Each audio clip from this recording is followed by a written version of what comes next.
Cards to Yards, brought to you by the Adventure Stadium and the Adventure Begins, located on 1488, right next to a big old movie theater. I'm Chaz Graves, and here with me today, Preston Laird and Mark Blair. All right, Chaz, thanks for that introduction. As always, I am Mark. I'm here with Preston. We're in the Adventure Stadium, part of Adventure Begins Comics and Games. Preston, it is, as we record this, it's working out to be an insane sports weekend. Yes, nuts. Absolutely crazy couple of weeks. Between what's going on in Texas and New Orleans this upcoming weekend, just absolutely bonkers. And I wanted to know, one, did you fill out any brackets for either side of the Final Four? Sadly, no, I did not. I was slacking this year. I usually do a couple of brackets and get in some contests, but I don't know what it was. I just didn't do it this year for some reason. I did a couple for the men's, and I had Gonzaga, so that's done. Yeah, that was done. And then I have one bracket where Kansas is the champ, so I'm still holding on hope that they pull that out in New Orleans. I'm feeling very confident that Kansas is going to pull it out. Now, did you get to watch any of the games?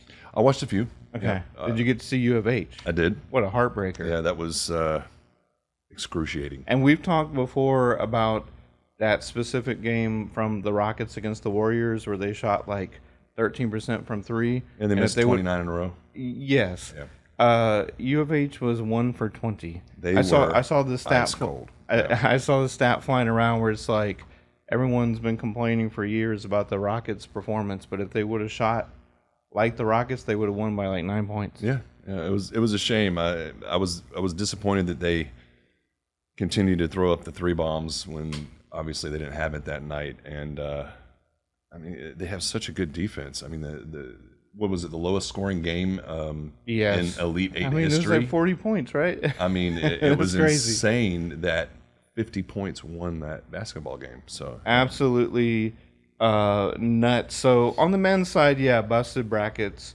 everywhere. Now on the women's side, 2 brackets, and one I got 3 out of the 4 Final Four. Yeah. And the other I have all 4. Cool. Wow. All 4 Final Four. And of course, I think the focus is probably the game of the century, UNC versus Duke, on the men's side, because of Coach K and because they beat him. UNC beat him in the last game at Cameron Indoor, and it just didn't leave a good taste in his mouth or Duke's mouth, and he actually apologized for their poor performance.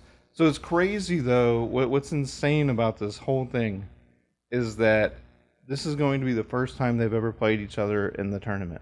That is crazy. Unbelievable. I mean, when you talk about historic colleges, I mean, that's hard to believe that they've never played each other. And also, fun fact, with this appearance in the Final Four, this is Coach K's 13th appearance. He was tied at number 1 with John Wooden, so now he has the most Final Four appearances for any coach. If you think that's impressive, over on the women's side, Gino Auriemma, the head coach of UConn, this is his 14th in a row. Wow. Yeah. He's got like 20-something Final Four appearances. So and before him, her name escapes me, but the Hall of Famer, she passed a few years ago. I mean, Pat Summitt, yes. Yeah. I mean, they were there for, probably every bit as much as that before he came along. So he Right. kind of inherited that program, and it's one of the most dominating programs in sports history. and in the Final Four, they're the underdog. So put that in perspective for you. I Yeah. mean, they're the 2 seed going in. So that'll be fun, and we'll talk about the outcome, I'm sure. And then there's already people declaring for the draft since the NCAA season has ended. So that'll be interesting to see how that all works out. The big thing going on in Texas is Wrestlemania. Yeah. And the return after over a decade and a half of Stone Cold Steve Austin. Kevin Owens has been calling out and cutting down Texas for the past 3 weeks, obviously part of the kayfabe, to draw out the Texas Rattlesnake that's going to be at Jerry World over 2 nights. I said so. It's going to be insane. They're going to have a title unification for the first time in a decade. Incredible. They've been doing the whole one superstar goes on Raw on Mondays, one goes on SmackDown on Fridays. Now they're unifying it. That's going to be Brock Lesnar from MMA fame, and the Yep. Minnesota Vikings for like a second, right? Right. Yep. And Roman Reigns for title unification. You also have Bianca Belair and Becky Lynch in a headlining event on the women's side of things. Just all kinds of stuff. Such a crazy, interesting event going on, and kind of highlighted by the fact of, obviously people care about wrestling and spend tons of money on it. Yep. So we have an interesting set coming out. It's going to be Panini Prism WWE, and it's coming out on fire. Yes. Hundreds and hundreds of dollars a box. Just like their other products, to be honest, though, like UFC. But here's the craziest part. So, I'm a set collector, and I've talked about a couple of these sets, like Topps Heritage released WWE late last year, 2021. And then it was announced that in that carousel we had with all the licensing, that WWE's license is now belonging to Panini. Well, how do you rectify that? Well, if you're Fanatics, now you partner with WWE and go, ooh, I forgot, we own Topps now. Yes. So it's kind of like this. I don't know how you feel about these lame duck licenses, but Panini has this product that's like about to set the wrestling hobby on fire. Yes. But they're already a lame duck. So they're already like going to lose their license back to Topps in 2 or 3 years when their deal ends. And part of this deal, Fanatics added WWE to their layer, is what they're calling it. So this is like, of course, everything under the collectibles banner, including NFTs, physical and digital collectibles. And again, this comes just after Panini picked up the license. Yep. And it's just going to be this huge part of Fanatics' idea to just get stuff into fans' hands. Yeah, I think it's a good thing for collectors, because this WWE Prism is going to be so brief. It's its shelf life that I think the collectability is just going to be through the roof. Oh, yeah. So they're going to be churning as much WWE product out as they possibly can in the next few years, and I think long-term collectible value is going to be there. So it's going to be super exciting, and that stuff's just going to be flying off the shelves. And even at times when I haven't been following wrestling, you see wrestling shirts everywhere. So it just makes sense for Fanatics to swoop in and do this. It's kind of, I don't want a monopoly because that, causes stagnation and issues with price and all that stuff. Yeah. But I really want Topps to have most of ability to make licensed cards for most sports, because they've Yes. done a great job at it. Absolutely. I mean, if you look through the history of sports cards, in my opinion, the Topps Chrome is the granddaddy of all sports cards, as far as I'm concerned. They're the most valuable basketball, the most valuable football cards.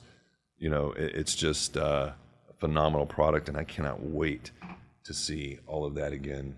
Oh, yeah. In the Topps Chrome format and other Topps formats, of course. But I'm excited about the Chrome. And speaking of contracts and licensing and carousels, we talked about this a couple weeks ago, and I think we probably had our last show together the day before the whole Deshaun Watson signing / ripple effect across the rest of the league. Yeah. And I was here going, oh, well, they already told the Cleveland Browns it's a no-go. And then like the next day, they announced that the Cleveland Browns has struck a deal with the Texans. So the Texans are going to get some draft picks to build on. Again, I will be excited about that once I know we have a GM who knows what he's doing. Yeah. So I don't know how, but we both knew that the Texans' time with Deshaun Watson had to end. Yeah, absolutely. I'm for one, and glad it's over. I think he just jumped from one dumpster fire to another dumpster fire, so that kind of pleases me a little bit in a warped kind of way, because I don't really care for him anymore. Cleveland. What's going to happen to Baker? Where's he going to land? How is Deshaun going to mesh with the weapons that they've got in Cleveland? I mean, they've got some pretty decent weapons over there. Got a good running game. Offensive line is, I don't know, it's average at best, probably. So we'll see what happens. It's going to be weird to see him in a Cleveland Brown uniform, but I mean, this upcoming season is going to have all types of drama and intrigue. From the Tom Brady coming back to the carousel of all the quarterbacks, Russell Wilson, Deshaun, and there's still more fallout to come. So we'll see what happens. And speaking of Tom Brady, he comes back and then the coach leaves. Yeah, That was to me that was more shocking than Tom Brady retiring and coming back. Yes. Put together was Bruce Arians, just 1 year removed from a Super Bowl, coming back, but he wanted to leave that in the hands of his team that's there, and he knew that the best way to do that is that Tom Brady's back. Yep. And people try to read into all this stuff, but on paper, look, that guy's 70. If he wants to go enjoy retirement and know that his staff and team are in good hands, do it. Yeah. I mean, there could be some underlying tensions there, perhaps that caused this decision. That maybe they gave him an ultimatum, saying, either you retire or we're going to replace you. Who knows? There may have been some conflicts going on that we don't know about, because it is a little odd that a coach that just went to the Super Bowl for the second straight year retires, and when the franchise quarterback comes back. So maybe we'll figure out what happens down the road when they do the Tom Brady 30 for 30. And honestly, Bill Belichick would be the only coach that would not stand in the shadow of Tom Brady anyway. Yeah, so the that's focus true. is going to be on Tom Brady, especially if this is his last year. Yeah, and Arians did openly criticize him, several times during the did. season. Like I said, that could have created a little bit of tension, and maybe that's why we have the outcome that we did. And speaking of Belichick, just to throw this in and rub salt in the wound of every NFL fan in history, especially the ones that have been living in Texas the last 25 years, Bob Kraft, the owner of the Patriots, publicly complained yesterday and said he's annoyed that they haven't won a playoff game in 3 years. And it's just like, let's talk to some Cowboys fans. Let me get you a box of tissues. I feel so sorry for you. But that's just kind of the mentality when you're on top, right? Yeah. And also, breaking news, Brian Cashman hates the Astros. Did you hear what he said yesterday? No. He said that the Yankees have been on this World Series drought because of the Astros. So because of 2017, they haven't won since 2009. Okay. Yeah. And again, the whole Keep Crimea grasping. River thing also opened the letter. Have you heard this letter has resurfaced again? Yeah. And the judge is saying, just open it. Right. The letter in question, for those who don't know. Cheaters. There's a letter to the commissioner about an investigation into the Yankees from years ago. Yep. Oh, but also, guess what, guys? They've been accused this week of stealing signs. So, come on. Hypocrites. They really, really are. In other baseball news, though, spring training is underway. Oh, and the other huge thing that happened, we both sat here going, all right, we're going to get Correa back. And then, boom, 3 year, like $105 million with the Twins. It's like, okay. Of all places. Yeah, and to be perfectly honest with you, Preston, I have always kind of thought that everyone involved in that 2017 scandal is going to have to get away from here at some point just to see if they still have like a legacy to stand on. Yeah. It makes sense for Correa, especially being outspoken and brash, and I do wish him well in Minnesota, except for when he's playing against us. Yes. But it was just kind of a weird spot to land that quick without kind of any preface that he was even looking there. Yeah, I agree, and I think about his wife, and I can't imagine that she's going to be happy in Minnesota for 3 years. Well, I mean, they were talking about California, maybe New York, Florida, and they wind up in Minnesota. Don't feel too bad, as people with that level of income usually have multiple houses. That's and true. usually are bi-coastal, if not tri-coastal. Yeah. He did put his Houston home on the market. But the other interesting aspect of this, and again, we'll never know because the deal's done, right? But the Astros owner claims they made a big offer to him, and he claims they never spoke to him. And that is like so annoying as a fan. It's like if they were just on the same page, that's fine. But like, who do I believe in that situation? Hard to tell. I mean, there's no transparency when it comes to that type of thing. It's just we're left guessing and holding the bag, and now we have no Correa. But I think considering the funds it would have taken to keep him, we could probably get a couple of really nice position players and maybe a pitcher as a result. So I think it was a law of diminishing returns, because if you get someone for a fraction of the price that's putting up maybe 75% of the numbers, Yeah. I think you'll be fine. Also, the fact that Verlander is looking really sharp right now, and he he's is. back and healthy, so we'll have an ace again. That's great. yeah, Also, we won't have to face Albert Pujols as much because he signed a 1-year deal with the Cardinals to close out his season, and he's not completely washed up. He was hitting like 293 against left-handers, and he had 16 home runs when he split his time between the Angels and Dodgers last season. But that guy at one point, didn't he have like 12% of his home runs against the Astros? Like it was insane. Yeah, and it's because we were in the same division as the Cardinals. Then when we moved over to the AL, he moved over with the Angels. So faced him a lot, but wish him well, but glad I don't have to see you as much. he's given me a lot of bad dreams over the years. He really has. The NBA season is winding down.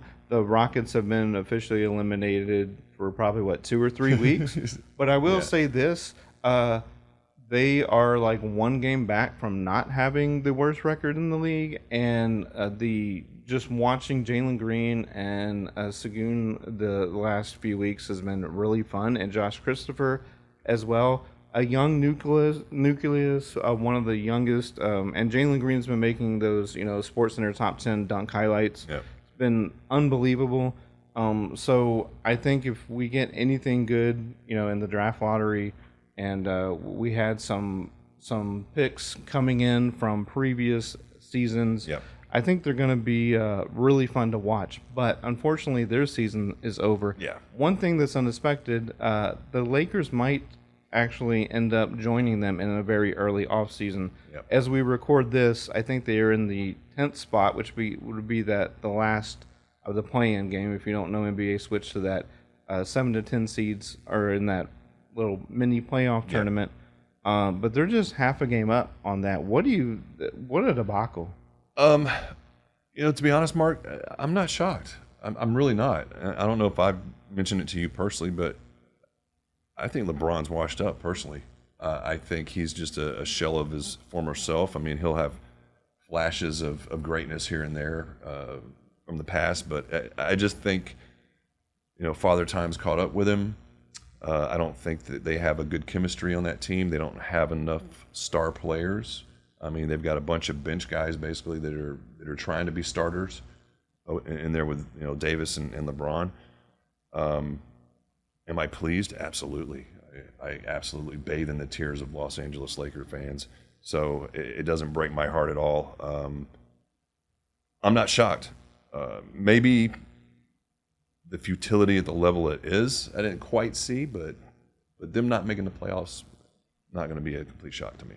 I'm going to go. It's not much of a limb to climb out on, but I'm going to go on a limb and saying, well, wherever his son ends up going, he's going there. He's going to play one last year. Yeah, I agree. I mean, if the cards align correctly, it could easily be Cleveland, and that's just what I think. And then as far as the rest of the team, I mean, Carmelo Anthony's probably about done. Anthony Davis, who knows? Because when he's not injured, he's still amazing.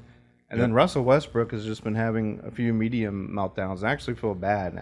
But again, I've said this before. I think he needs to go somewhere like New Orleans or someone else kind of on the bottom rung and just be a star and ride it out.